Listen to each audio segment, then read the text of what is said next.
Welcome to Games from Folktales, a podcast that mixes historical research and tabletop role-playing settings. I'm your host, Timothy Ferguson.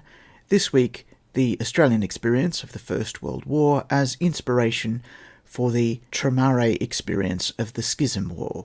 One of the advantages that Australian authors have when writing for primarily American audiences is that we get to see many of the more popular products of American culture, but the converse is not true.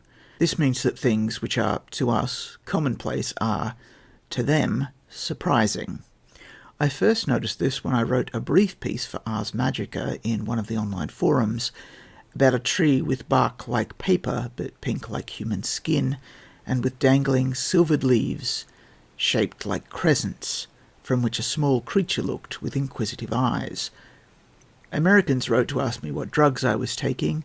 Australians knew I was literally describing an endemic tree here, the Corymbia maculata, or a spotted gum, and that the little creature was a ringtail possum.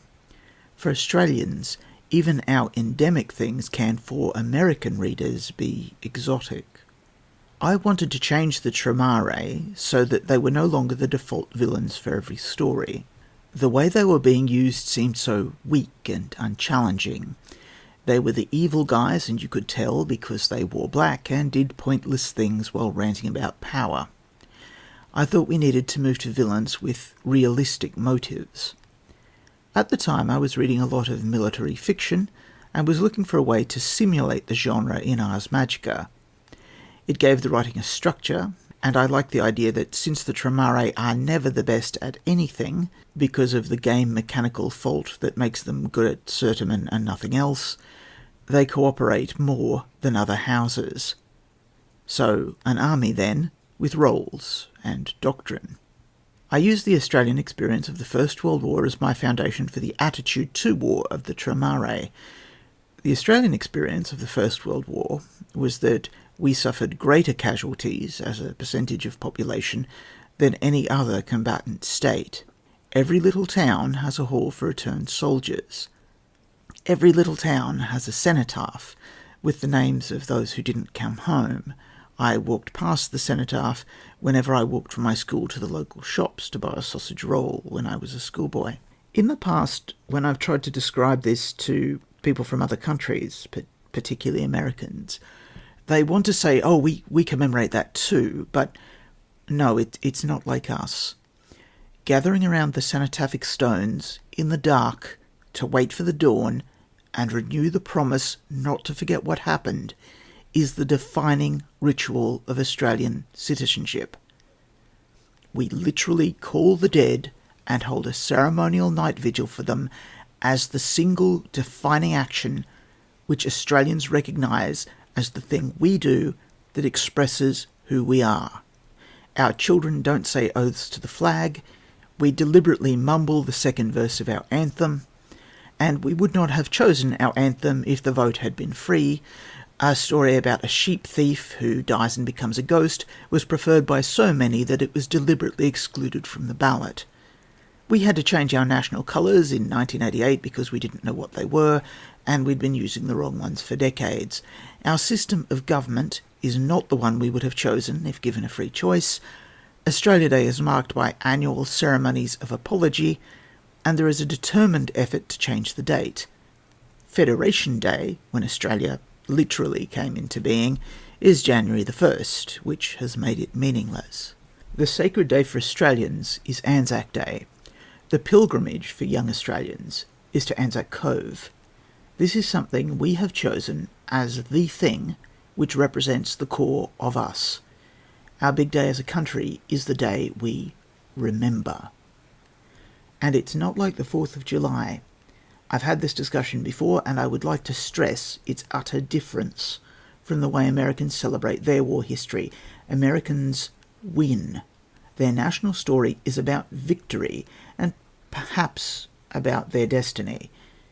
The ANZAC Cove landings were disastrous and futile. We choose to commemorate this day, rather than, say, the victory on the Kokoda Track, which was a victory and prevented a Japanese invasion of Australia, precisely because The First World War tore a hole through the middle of our communities that didn't heal for generations.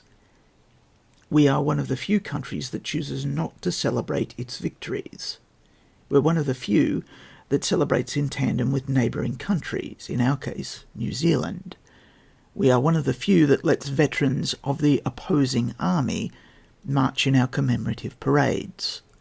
I tried to get across this feeling in the Tremare chapter, much as I try to get across other bits of Australianness in my work, because it makes my writing different from material foreign readers may have seen before.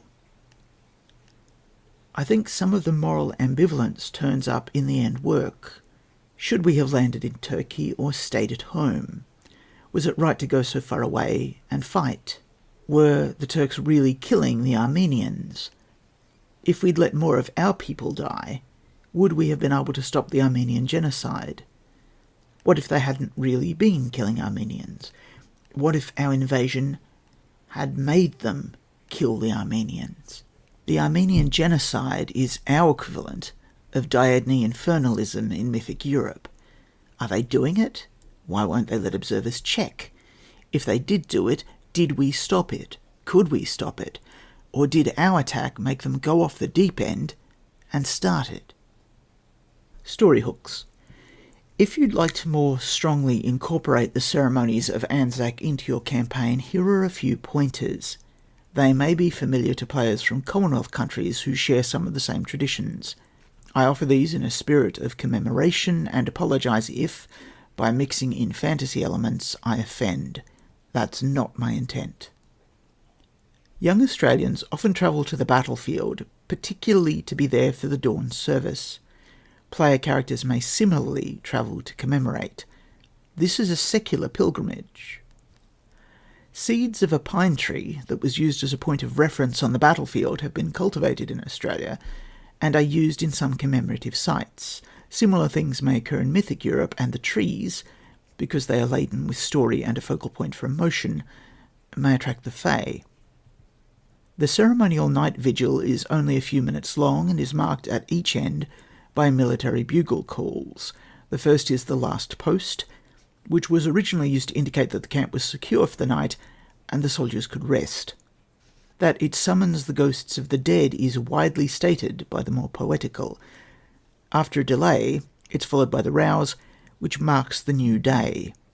In the time between, silence is meant to be maintained for respect, but speaking during night vigil is one of those intimacies which appears in cohesive units. There's nothing to stop the ghosts from making their presence felt. Australians spend the afternoon doing what they think the soldiers did in their off time, which basically means watching sport and drinking. An archaic form of gambling is also effectively legal for that day. Magi might have developed similar customs during their war. There are cenotaphs everywhere. I lived in a town of 2,000 people, and it had a cenotaph in the main street. I presume that the Tremare similarly have cenotaphs all over the place, and that this was for a while a major focus of their house aesthetic. Australian cenotaphs in tiny towns were as good as they could afford. My town had a marble obelisk. Human figures were popular, but the figure is never a particular person. Most cities have multiple points for dawn service, and so multiple cenotaphs. My current city has 555,000 people and has 11 active cenotaphs. A great deal of effort is made to move the cenotaphs if they're going to be damaged or the sites are going to become disused. There's a biscuit, a cookie for our American friends, which originated in the desire to have rations which could be made by Australians at home and shipped to the front line without going stale. This is the informal celebratory food of the holiday. Similar things might be created, shipped and consumed by magi. I like the idea of House Macaire carrying biscuits to deliver to distant covenants, and this being considered a deadly serious business. Here in Australia, the trademark for these biscuits is owned by the Returned Services League, and they also act as the custodian for its recipe. After the formal service, people often place poppies near the name of a fallen relative or on the tomb of the unknown soldier. The poppies are, I believe, an American tradition adopted here in the 1920s. so I don't need to dwell on them for American readers. They're endemic to the battlefield in Flanders. The order probably has a similar visual shorthand for the war. It might have something to do with Mount Dol in Brittany, where the final major battle is commemorated. Traditions have accrued around the dawn service, so that things which didn't originally have anything to do with the Anzac Cove landings have now become an indelible part of the ceremony. One of these is the Ode to Remembrance. It's said by whoever's presenting the ceremony, and then it's repeated back by the crowd, or at least the last line is. The ode is an excerpt from a longer poem, and sometimes the verse before the ode is also recited because it's a little bit more heroic. This has tended to fade out because many people feel that adding a heroic verse is out of place as part of the solemnity of the occasion. The ode is often found as a cenotaph inscription. The ode reads, "They shall not grow old as we that are left grow old. Age shall not weary them, nor the years condemn. At the going down of the sun, and in the morning, we will remember them." This is followed by the vigil, which is a couple of minutes' silence. And the vigil is concluded by the words, "Lest we forget," which is from a poem by Kipling that has nothing at all to do with anything else that's going on in the ceremony. The attendees then reply, "Lest we forget."